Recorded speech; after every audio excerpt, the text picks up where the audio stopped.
ठीक, चलिए अब क्वेश्चंस कर लेते हैं। तो चलिए मैंने आपके लिए क्वेश्चन लिख रखा है पहला, ठीक है। बोला गया है एंगल फाइंड करना है दो लाइंस के बीच में, ठीक है। तो सेम जैसा टॉपिक पढ़ा है वैसा ही क्वेश्चन मैंने आपके लिए रखा है, ठीक है। दो लाइंस दी है, r equal to 3i cap plus 2j cap minus 4k cap plus lambda i plus 2j plus 2k, और दूसरा है जिसका पॉइंट ये 5j माइनस 2k लिखा है, और जिस वेक्टर के पैरेलल है वो दी हुई है 3i का plus 2j cap plus 6k cap, ठीक है।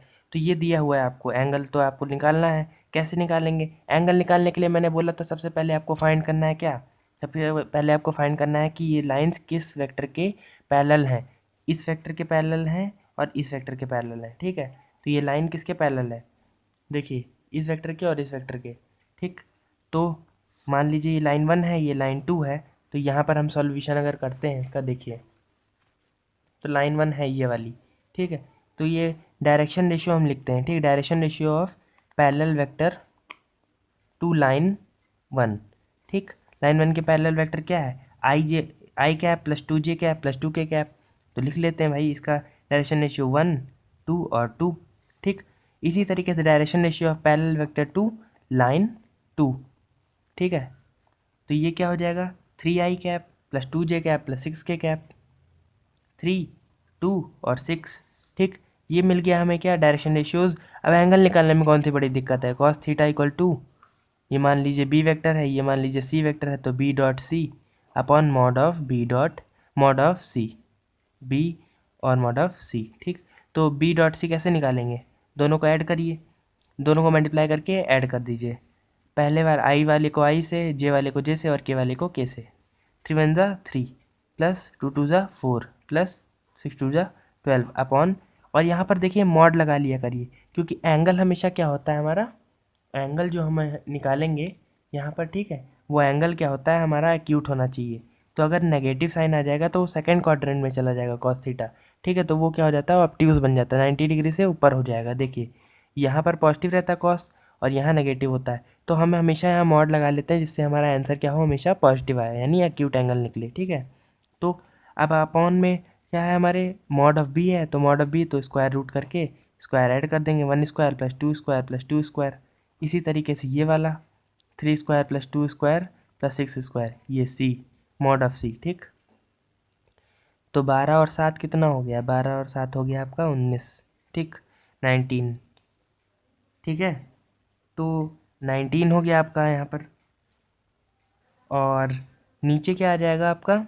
ये आ जाएगा आपका 2 2 ज़ा 4, ये 2 स्क्वायर 4, ये 4 और प्लस 1, तो 9 हो गया, under root 9 3 upon into 6 square 36 plus 4 और प्लस 9, तो 9 4 13, और ये 49 के बराबर हो जाएगा, अंडर रूट 49 7 के बराबर। तो कॉस थीटा फाइनली क्या आ रहा है आपके पास? 19/21। तो थीटा क्या हो जाएगा? कॉस इनवर्स 19/21, और यही बन जाता है आपका आंसर, ठीक है। चलिए मूव ऑन करते हैं आपके लिए नेक्स्ट क्वेश्चन पे। तो चलिए सेकंड क्वेश्चन क्या बोल रहा है आपका? Find the acute angle between the lines 2x equal to 3y equal to minus z, और सेकेंड लाइन क्या दी है? 6x equal to minus y equal to minus 4z। तो ये क्या है हमारा? वेक्टर फॉर्म में ना देकर यहाँ पर कार्टेशियन फॉर्म में दे रखा है। तो इसमें भी आपको कोई दिक्कत नहीं होनी चाहिए। आपको क्या निकालना है? Direction ratio of parallel vector to the lines 1 and 2, ठीक है। तो कैसे निकालेंगे? देखिए पहले तो मैंने आपको बताया था कि x के साथ कोई भी कोफिशिएंट नहीं होना चाहिए डायरेक्ट कार्टेशियन वाली इक्वेशन में, ठीक है। एक्स के साथ कोई भी कोई भी कोफिशिएंट नहीं होना चाहिए, और साथ में वो पॉजिटिव होना चाहिए, नेगेटिव नहीं होना चाहिए। जैसे ये z है माइनस में, तो इसको अपॉन में कर देंगे, ठीक। तो चलिए पहले इसको सही से लिख लेते हैं, ठीक। कैसे लिखेंगे? देखिए इसको हम लिखेंगे इस तरीके से, अगर हम 6 से डिवाइड कर दें पूरी क्वेश्चन को तो कोई दिक्कत तो होगी नहीं। x/6 करेंगे तो 2/6 क्या हो जाएगा आपका? 2/6 हो जाएगा 3, तो यहाँ 3x इक्वल टू 3, y/2 इसी तरीके से, और यहाँ पर 6, और ये माइनस हमें रखना नहीं है तो ये -6 हो जाएगा इक्वल टू z/-6, ठीक है। एंड सेम यहाँ पर हमें यहाँ पर भी करना है, तो यहाँ पर भी 6 से डिवाइड कर लेते हैं, ठीक है। तो y ये नेगेटिव वाले भी नीचे आ जाएंगे और 3/2 आ जाएगा यहाँ पर, देखिए 6 तो ये x/1 y/6, तो यहाँ पर क्या आ जाएगा -6, ये नेगेटिव साइन नीचे ले लेंगे। और इसी तरीके से z तो 4/6 हो जाएगा 2/3, तो ये 2 नीचे ले आएंगे तो -3/2। ठीक है, तो डायरेक्शन रेशियो क्या हो जाएंगे आपके पैरेलल वेक्टर्स के, यही तो हो जाएंगे। मैंने आपको स्टैंडर्ड इक्वेशन पढ़ाई थी, देखिए x - x1/a equal to y - y1/b equal to z - z1/c। ठीक है, तो इसमें पैरेलल वेक्टर कौन सा होता था, यही तो होता था a b और c। ठीक है, तो डायरेक्शन रेशियो क्या होता था a b और c पैरेलल वेक्टर का, जिसे हम b कहते हैं।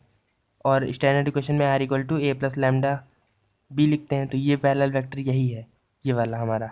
ठीक है, लैम्डा की जब वैल्यू निकालते हैं तो r - a/b, तो b क्या होता था हमारा a b c ही तो होता था। ठीक, तो वही चीज़ लिखी हुई है। तो इसमें से हमें डायरेक्शन रेशियो निकाल लेते हैं of line 1 of parallel vector to line 1। Direction ratio of parallel vector to line 1 क्या हो जाएगा 3, 2 और -6। और लाइन 2 ये वाली क्या हो जाएगा डायरेक्शन रेशियो लाइन 2 का 1, -6 और -3/2। ठीक है, तो ये हमने निकाल लिया। अभी हमने ये डायरेक्शन रेशियोज अगर हमको पता चल गए हैं तो हमें क्या करना है, सीधा एंगल निकालना है cos थीटा इक्वल टू, मान लीजिए ये बी वेक्टर था, ये सी वेक्टर था इसमें। ठीक है, तो b dot c upon mod of b और मॉड ऑफ सी। तो ये क्या हो जाएगा आपके लिए बी डॉट सी, इसको इससे इसको इससे इसको इससे और ऐड कर दीजिए, 3 वन ज़ा 3। ठीक है, 6 टू ज़ा 12 और माइनस है क्योंकि, तो -12 और यहाँ माइनस माइनस प्लस हो जाएगा 6 इंटू 3/2, तो लिख देता हूँ आपके लिए। ठीक है, 2 से ये 3 टाइम्स कट जाएगा। ठीक, यहाँ मॉड मैंने कहा था लगा लीजिएगा, एक्यूट एंगल देगा। और बोला भी क्या है आपको, एक्यूट एंगल निकालना है यहाँ पे। ठीक है, अब क्या है यहाँ पर, ये बी वेक्टर निकालना है हमें। ठीक है, सॉरी मॉड ऑफ बी निकालना है।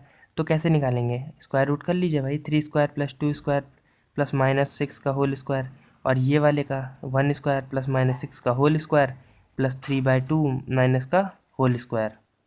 ठीक है, तो चलिए भाई सॉल्व कर लेते हैं इसको। ठीक है, cos थीटा इक्वल टू क्या हो जाएगा, ये हमारा हो जाएगा cos थीटा इक्वल टू 3 - 12 और ये 3 3 ज़ा 9 प्लस 9। ठीक है, तो पहले ही आप देख लीजिए यहाँ पर 9 + 3 12 और 12 - 12 0 आ रहा है। इसका मतलब क्या है, cos थीटा 0 आ रहे हैं का मतलब क्या है, दोनों लाइंस के बीच में एंगल 90 डिग्री है। लेकिन सॉल्व करना है तो भाई लिख लेते हैं यहाँ पर, जो भी आएगा आप उसको सॉल्व कर लीजिएगा, लिख लीजिएगा। ठीक है, cos थीटा फाइनली क्या आ जाएगा इक्वल टू 0। और cos की वैल्यू 0 कब होती है, थीटा इक्वल टू 90 डिग्री पर।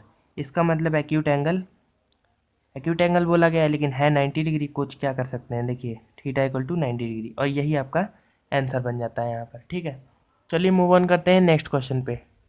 तो चलिए नेक्स्ट क्वेश्चन मैंने आपके लिए लिख लिया है, बहुत ही अच्छा क्वेश्चन है ये। Find the image of point P 2, -1, 5 in the line, ये जो दी हुई है आपको कार्टेशियन इक्वेशन। ठीक है, तो इमेज फाइंड करनी है पॉइंट P की इस लाइन में। तो चलिए पहले तो डायग्राम टाइप में समझते हैं। ये मान लीजिए लाइन है आपकी, ठीक है, ये लाइन है आपकी L। ठीक, और बोला गया है ये मान लीजिए पॉइंट है P 2, -1 और 5। तो इस लाइन में इसकी इमेज निकालनी, मतलब पॉइंट P यहाँ पर जो P' कुछ होगी तो वो पॉइंट का कोऑर्डिनेट निकालना है।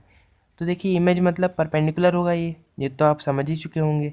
ठीक है, और बराबर डिस्टेंस पे होता है। अगर आप मिरर लगा देते हैं यहाँ पर, ठीक है, तो जो पॉइंट यहाँ पर 10 मीटर की दूरी पे होगा वो इस साइड भी 10 मीटर की दूरी पे ही होता है। अगर आप अपने को जो है मिरर में देखते हैं, शीशे में देखते हैं, तो आपकी इमेज उतनी ही दूर बनती है जितनी दूर आप मिरर से खड़े होते हैं। ठीक है, तो वही चीज़ है यहाँ पर भी। ठीक, तो P की इमेज निकालनी है तो P' हो जाएगी आपकी इमेज, मान लिया है हमने। ठीक है, ये कोई लिखा नहीं है कहीं पे। ठीक है, तो करना क्या है आपको, देखिए आपको पहले तो ये पॉइंट निकालना होगा, फुट जिसे बोलते हैं, फुट ऑफ द परपेंडिकुलर, मतलब ये वाला पॉइंट। अगर ये पॉइंट निकाल लेंगे तो क्योंकि ये दूरी क्या है बराबर है, तो ये एन मिड पॉइंट हो जाएगा P' और P का। और अगर ये पॉइंट निकल गया तो हम उसकी वजह से मिड पॉइंट थ्योरम लगाकर ये पॉइंट निकाल लेंगे। देखिए निकालते कैसे हैं, मान लीजिए कार्टेशियन इक्वेशन दी है। अगर आपको ये कार्टेशियन इक्वेशन नहीं दी है तो आप, अगर वेक्टर दी है तो आप उसे कार्टेशियन में बदलेंगे, तभी आप क्या है, आप लैम्डा इक्वल टू करके आप उसका एक जो है आर्बिट्रेरी पॉइंट मान पाएंगे। तो एक पॉइंट इन लाइन, मान लीजिए लाइन 1 है, तो अ पॉइंट इन लाइन 1 क्या हो जाएगा, point P, sorry N, N ही पॉइंट मानते हैं क्योंकि ये लाइन ने दिया हुआ है, यही निकालना ही है। तो क्या हो जाएगा आपके लिए 10 लैम्डा, एक्स कोऑर्डिनेट क्या हो जाएगा 10 लैम्डा प्लस 11। इसी तरीके से तरीका देखिए, आप तरीका समझिए किस तरीके से सॉल्व किया जाता है क्वेश्चन। 10 लैम्डा, ठीक है, लिखना नहीं है हर चीज़ आपको। 10 लैम्डा प्लस 11, ये माइनस है तो इधर जाके प्लस 11, कॉमा -4 लैम्डा, ठीक है, -4 लैम्डा, और ये +2 है तो इधर जाके -2 वाई आ जाएगा। जेड कैसे निकलेगा आपका, जेड निकलेगा -11 लैम्डा, ठीक है, और ये +8 है तो उधर जाके -8 हो जाएगा इस तरफ जाके, ठीक। तो ये निकल गया हमारा पॉइंट एन। अगर पॉइंट एन पता चल गया हमें, ठीक है, तो ये पॉइंट निकला थोड़ा ना है अभी, ठीक। तो ये पॉइंट एन अगर हमने यहाँ पर निकल गया हमारा, तो हम इसका डायरेक्शन रेशियो देखिए, ये परपेंडिकुलर है p n is perpendicular to line n. देखिए पी एन क्या है, परपेंडिकुलर टू लाइन 1, एल मान लीजिए 1 जो हमने लिखा है, ठीक है, 1 ही कर लेते हैं इसको, ठीक। तो लाइन 1 के परपेंडिकुलर है तो इसका डायरेक्शन रेशियो जो होगा पी एन का और लाइन 1 का, ठीक है, तो वो उसका डॉट प्रोडक्ट क्या होगा आपस में 0 होगा, क्यों, क्योंकि परपेंडिकुलर है, ठीक। तो परपेंडिकुलरिटी के केस में आपको हमेशा याद रखना है जो भी उसका पैरेलल वेक्टर है या उसका डायरेक्शन रेशियो है वो क्या हो जाएगा आपस में, डॉट प्रोडक्ट क्या हो जाएगा 0 हो जाएगा, ठीक। तो direction ratio of line 1 of a line parallel to 1 क्या है 10 -4 और -11। आप कहेंगे ये कहाँ से आ गया, अरे यही तो दिया हुआ है 10 -4 और 11, यही तो बी वेक्टर है जो इस लाइन के पैरेलल है, चाहे वो बी वेक्टर मान लीजिए आप यहाँ पर, चाहे लाइन मान लीजिए, डायरेक्शन रेशियो तो सेम ही होगा, ठीक है। और direction ratio of P N क्या हो जाएगा, पी एन वेक्टर मान लीजिए तो N minus P, N vector minus P vector, तो N point minus P point कर लेते हैं। तो एन क्या है हमारा पॉइंट ये है और पी क्या है हमारे पास ये है, तो 10 लैम्डा, ठीक, और +11 है और ये -2 हो जाएगा तो +9, कॉमा -4 लैम्डा -2 और -1, तो ये +1 हो जाएगा और ये -2 है तो -1, तो -4 लैम्डा -1, ठीक। अभी ये क्या है -11 लैम्डा, ये तो सेम रहेगा क्योंकि 11 ये लैम्डा वाला टर्म तो माइनस होगा नहीं, -8 ही माइनस होगा -5 से, तो -8 और -5 कितना -11, ठीक है। थोड़ा डिस्टर्बेंस चल रहा है बाहर, ठीक। तो ध्यान देते हैं हम इस पर। Direction ratio of P n निकाल लिया हमने, इन दोनों का डॉट प्रोडक्ट क्या हो जाएगा आपका 0 हो जाएगा। देखिए कैसे, पी एन वेक्टर डॉट ये बी वेक्टर मान लीजिए, ठीक है, इक्वल टू 0, ठीक। क्यों, क्योंकि ये परपेंडिकुलर है आपस में, ठीक है। तो देखिए यहाँ पर थोड़ा गड़बड़ हो गया था, ये आपका -8 और -5 जो होगा वो -13 हो जाएगा, ठीक है, यहाँ पर -13, ठीक। Direction ratio of n p ये आपको ध्यान देना था, ठीक है, -11 -13 हो जाएगा, ठीक। P n dot b equal to 0 हो जाएगा। तो यहाँ पर जो 11 × 13 होगा तो 13 और 13 143 आएगा यहाँ पर, ठीक है। ये आप थोड़ा करेक्शन कर लीजिए, 143 आएगा, ठीक। तो लैम्डा इक्वल टू -1 आ जाएगा इस तरीके से आपका।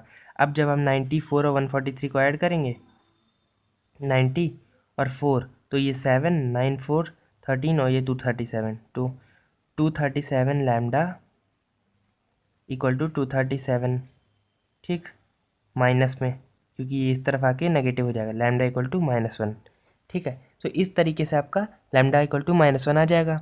अभी लैम्डा इक्वल टू -1 आ गया तो इमेज कैसे निकालना है आपको, पहले तो आप ये पॉइंट निकाल लीजिए एन वाला।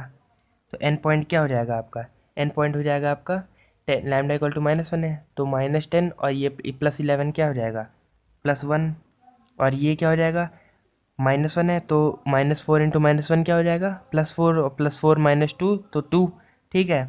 और यहाँ पर क्या हो जाएगा ये -11 × -1 ये क्या हो जाएगा आपका, ये हो जाएगा आपका +11 और +11 -8 तो ये हो जाएगा 3, तो 1 2 3 आ गया आपका एन, ठीक है। तो since n is the mid point of p dash, ठीक है, पी और पी डैश क्या है एन मिड पॉइंट है, तो लगा लेते हैं भाई मिड पॉइंट थ्योरम।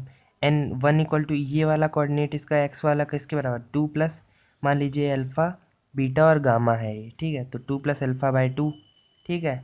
और ये एन वाला का ये वाई वाला 2 equal to -1 plus beta upon 2, ठीक है।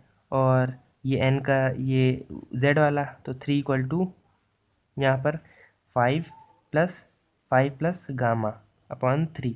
तो अल्फ़ा बीटा गामा की वैल्यू निकाल लीजिए, पॉइंट आ जाएगा आपका।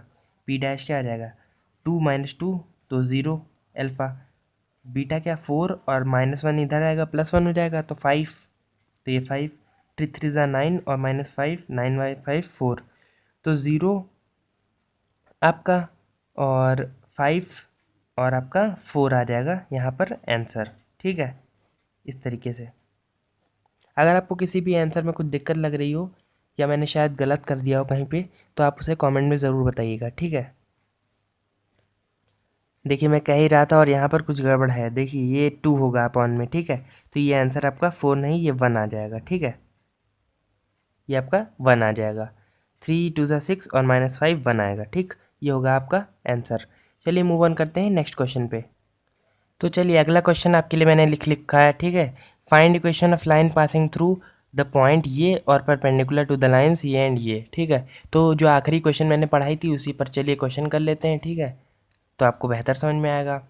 तो मैंने क्या बताया था कि जो दोनों लाइंस के परपेंडिकुलर है, इसका मतलब जो बी क्रॉस सी होगा आपका, वही क्या हो जाएगा आपका बी वेक्टर हो जाएगा, यानी पैरेलल वेक्टर हो जाएगा लाइन के, ठीक है। तो आपको एक पॉइंट होगा और आपको पैरेलल वेक्टर निकाल लेना है जिसके पैरेलल है।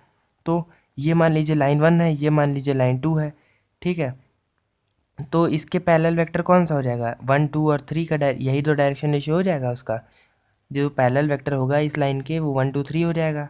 Direction ratio of vector parallel to 1 line 1 क्या हो जाएगा 1 2 और 3।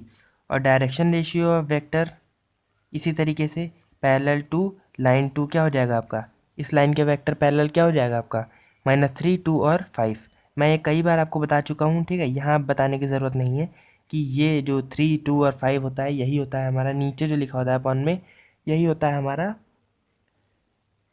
पैरेलल वेक्टर जो इस लाइन के पैरेलल होता है, ठीक है। अगर आपका प्रो एक कंडीशन भी होती है भाई, एक्स के कोई कोफिशिएंट जो ना हो और नेगेटिव नहीं होना चाहिए, ठीक है। ये भी आप ध्यान दीजिएगा, डायरेक्ट मत देख लीजिएगा, ठीक। तो डायरेक्शन रेशियो निकल गए। ये हो गया हमारा b1, ये हो गया हमारा b2, ठीक है। ये b1 वेक्टर ये b2 वेक्टर मान लेते हैं, ठीक है। तो b1 क्रॉस b2 निकालना है हमें, जिस सीक्वेंस में दिया उसी सीक्वेंस में निकाल दीजिए। कैसे निकालते थे भाई, डिटर्मिनेंट तरीके से निकालते थे, आई जे और के लिखेंगे यहाँ पर और इनका ये लिख देंगे यहाँ पर आई जे के 1 2 3 और ये -3 2 और 5, ठीक है। तो इस तरीके से लिखेंगे, आप सॉल्व कर लेंगे। तो आई कैप निकालना है तो ये वाला और ये वाला छुपा लेंगे और इसको सॉल्व कर देंगे। 5 2 ज़ा 10 -3 2 ज़ा 6 3 2 ज़ा 6, ठीक है। अब जे के साथ नेगेटिव लगता है तो ये लगा लेंगे नेगेटिव, ठीक। तो ये वाला छुपाना है और ये वाला छुपाना है, जो वाला निकालना है उसका रो और कॉलम छुपा दीजिए, ठीक है। तो ये छुपाना है ये छुपाना है, तो 5 1 ज़ा 5 माइनस और माइनस साइन एक पहले से ही तो प्लस 3 3 ज़ा 9, ठीक है। और ये के वाला का निकालना, के साथ नेगेटिव नहीं लगता है, ठीक है। ये और ये रहने दीजिए, 2 1 ज़ा 2 और माइनस माइनस पहले से ही तो प्लस कर लेंगे 3 2 ज़ा 6, ठीक। तो फाइनली क्या निकल के आ जाएगा आपका 4 आई कैप और ये 9 5 14 जे कैप, लेकिन नेगेटिव है तो ये नेगेटिव कर लेंगे, नेगेटिव जे कैप 14 जे कैप और यहाँ पर +8 के कैप, ठीक है। तो ये हो जाता है हमारा b1 क्रॉस b2 वेक्टर, ठीक है। ये हमारा b1 क्रॉस b2 है और यही b के वेक्टर के बराबर आ जाएगा हमारा, ठीक है। इक्वेशन ऑफ लाइन बोला गया है, अगर कार्टेशियन बोला जाता तो कार्टेशियन में लिखते हैं, वरना हम वेक्टर में लिख देंगे, हमारे लिए सरल पड़ जाएगा, ठीक है। तो कैसे लिखेंगे देखिए, इस तरीके से लिखेंगे, देखिए। तो इक्वेशन लिख लेते हैं, इक्वेशन ऑफ लाइन, ठीक। जब हमें पॉइंट दिया है p -1 3 और 2 और पैरेलल वेक्टर ये दिया हुआ है हमें जो हमने निकाला है, ठीक। तो क्या होता है r equal to a vector plus lambda of b vector. तो r equal to a vector क्या है हमारे पास, ए वेक्टर नहीं दिया है, पॉइंट दिया है तो पोजीशन वेक्टर लिख लेंगे भाई। इसका क्या हो जाएगा -i cap +3 j cap -2 k cap, ठीक है। प्लस लैम्डा इसी तरीके से लिख लेंगे। और b क्या है हमारा, ये है दिया हुआ है जिसके वेक्टर के पैरेलल है, -14 j कैप +8 k कैप, ठीक। ये मैंने पढ़ाते वक्त बताया है लेक्चर में, ठीक है। तो उसे आप अगर देख लिए होंगे तो ये अगर आपने आराम से कर लिया होगा। अगर आपने उसे नहीं देखा होगा तो हो सकता है शायद आपको दिक्कत हो या आपको आता भी हो सकता है। ठीक है, चलिए मूव ऑन करते हैं नेक्स्ट क्वेश्चन पे। तो चलिए, जो क्वेश्चंस दो लिखे हैं मैंने यहाँ पर, ये हैं आपके होमवर्क क्वेश्चंस। ठीक है, दो क्वेश्चंस आपके होमवर्क क्वेश्चंस दिए हैं मैंने यहाँ पर। चलिए मैं आपके लिए पढ़ लेता हूँ। देखिए, जो क्वेश्चंस मैंने कराए हैं पीछे, उन्हीं के बेस पर ये क्वेश्चंस दिए हैं मैंने, कोई अलग से नहीं दिए हैं। ठीक है, find angle between line x-2/3 equal to y+1/-2 comma z=2, और दिया है x, दूसरी लाइन क्या दी है, x-1/1 equal to y+3/3 equal to z+5/2। ठीक है, इसी तरीके से दूसरा होमवर्क क्वेश्चन आपका दिया है, find the image of point P1 2 3 in the line r equal to 6i+7j+7k। ठीक है, और प्लस लैम्डा 3i+2j, ठीक है, और -2k। ठीक है, तो ये दिया हुआ है आपको, ये लाइन की क्वेश्चन दी है आपको। और हिंट यहाँ पर दिया है कि, एक क्वेश्चन में हिंट दे देता हूँ मैं, कि ऐसा ना हो कि आपसे लगे ही ना बिल्कुल। अगर आपको आता होगा तो तुरंत समझ में आ गया होगा कैसे क्या करना है, लेकिन अगर आपको, देखिए, कभी भी किसी भी लाइन में अगर आपको क्या होता है कि पॉइंट लेना होता है तो आपको कार्टेशियन इक्वेशन ज़रूरी होती है। ठीक है, यहाँ तो वेक्टर दी है तो उसे आप कन्वर्ट कर लीजिए कार्टेशियन में, फिर उसके बाद पॉइंट निकाल लीजिए, और जो आप पॉइंट निकालेंगे उसका डायरेक्शन रेशियो इस तरीके से परपेंडिकुलर होगा। ठीक है, ये एन पॉइंट निकाल लेंगे इस लाइन से। ठीक है, लैम्डा के टर्म्स में आएगा वो, और ये डायरेक्शन रेशियो और इसका डायरेक्शन रेशियो लाइन का, वो क्या हो जाएगा आपका, पैरेलल हो जाएगा, सॉरी परपेंडिकुलर हो जाएगा, तो वो डॉट प्रोडक्ट क्या हो जाएगा उसका, ज़ीरो हो जाएगा। मैंने पीछे बताया है क्वेश्चन सेम, तो आपको वो करना है। अच्छा, एक बात रही कि मैंने इस क्वेश्चन, ये जो क्वेश्चन कराया है मैंने आपको अभी जस्ट रिसेंटली, ठीक है, find equation of line passing through point ये एंड परपेंडिकुलर टू ये एंड ये, इसको करने का एक और तरीका होता है। देखिए, इस इक्वेशन में क्या बोला है, find equation of line passing through ये पॉइंट एंड परपेंडिकुलर टू ये एंड ये। अगर इन दोनों लाइंस के परपेंडिकुलर है ये वाली लाइन जो निकालनी है हमें, ठीक है, तो इसका डायरेक्शन रेशियो, जो पैरेलल वेक्टर का डायरेक्शन रेशियो होगा इस लाइन का, वो इनके पैरेलल वेक्टर से क्या होगा, डॉट प्रोडक्ट में ज़ीरो होगा। ये भी तो एक कंडीशन बन सकती है कि परपेंडिकुलर है भाई, तो जो है डॉट प्रोडक्ट में ज़ीरो, तो मान लीजिए, वो बता देता हूँ मैं तरीका आपको। ठीक है, कहीं आप वैसा देखें तो आप चौंक ना जाए। ठीक है, वैसे ये वाला तरीका सरल था इसलिए मैंने आपको ये तरीका बताया है। ठीक, देखिए, let direction ratio of vector parallel to line, जो निकालनी है हमें लाइन, वो वाली लाइन की बात कर रहे हैं, बी, ए, बी और सी। ठीक, ए बी सी मान लिया। अच्छा, लाइन 1 का डायरेक्शन रेशियो पैरेलल क्या है, 1 2 और 3, लाइन 1 का। ठीक, लाइन 2 का क्या है हमारे पास, -3 और 2 और 5। ठीक है, यही तो है, -3 2 और 5, मैंने आपके लिए निकाला था पहले से ही। तो इन दोनों को बोला क्या गया है, ये परपेंडिकुलर है टू द लाइंस ये एंड ये वाली लाइन, तो इसका डायरेक्शन रेशियो और इसका डॉट प्रोडक्ट क्या हो जाएगा, ज़ीरो हो जाएगा। ठीक, तो ए मल्टीप्लाई करके ऐड कर दीजिए, 1 into a plus 2b plus 3c equal to zero, dot product क्योंकि ज़ीरो हो जाएगा क्योंकि परपेंडिकुलर है। ठीक, इसके साथ भी same, -3a plus 2b plus 5c equal to zero. तो आप इसका ए बी सी का रेशियो तो निकाल ही लेंगे, आपको वो तरीका आता होगा ये वाला, a plus 2b plus 3c equal to zero लिखा आपने, -3a plus 2b plus 5c equal to zero. ठीक है, ये लिखा आपने। तो ए बी सी कैसे निकालेंगे, ये वाला तरीका मैं बता रहा था आपको, अपॉन में इक्वल टू करके। ठीक है, ए वाला निकालना है तो ए वाला छुपा लीजिए, बाकी से माइनस कर दीजिए, और बी वाले में क्या हो जाएगा, नेगेटिव साइन एक और आ जाएगा आपका। ठीक, बी वाले में, तो ए वाला निकालने के लिए 5 to the 10 minus 3 to the 6, 10 minus 6।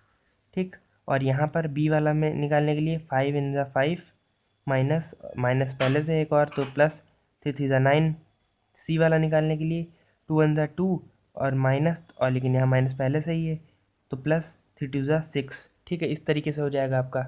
ठीक है, यहाँ पर समझ में आ रहा होगा आपको यहाँ पर काफ़ी हद तक।